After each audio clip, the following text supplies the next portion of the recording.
This paper is considered very different from traditional accounting papers where number crunching was involved.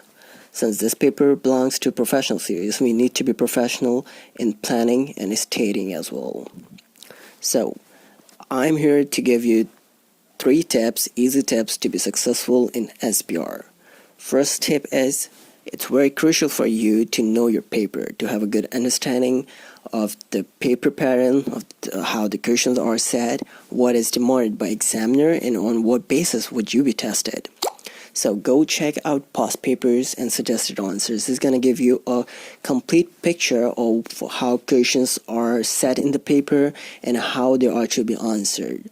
This would definitely help you with your writing style and building up your answer structure as well.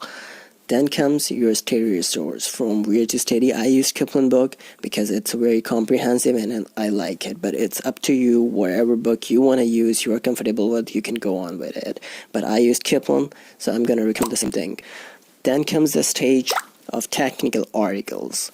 Technical articles are very important. You should read all the technical articles because in paper there are questions that relate to those technical articles, and if you have read the technical articles, you would definitely have edge over those who haven't read it, and you would have no difficulty in attempting the questions in the paper.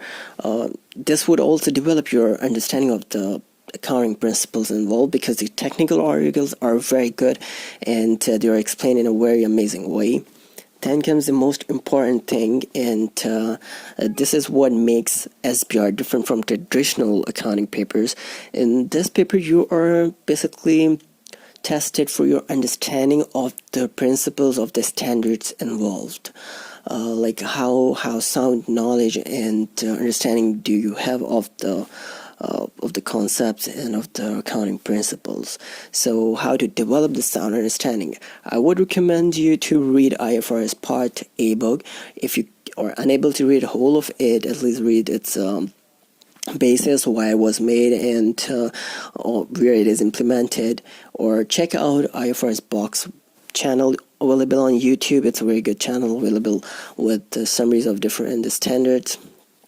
And whenever you are reading any standard, so do ask yourself, why do we have to implement this standard? Why not any other standard? I'm gonna tell you what came in my paper, so that's gonna give you an idea why I'm saying this thing. In my paper, there was a question in which there was a purchase of assets, and we were asked to categorize it as business combination and as purchase of simple property, plant, and equipment, and to give the reasons why, on what basis we categorize them differently. So you cannot answer such type of questions only when you have a good grip over the standards and you have the good understanding of the concepts.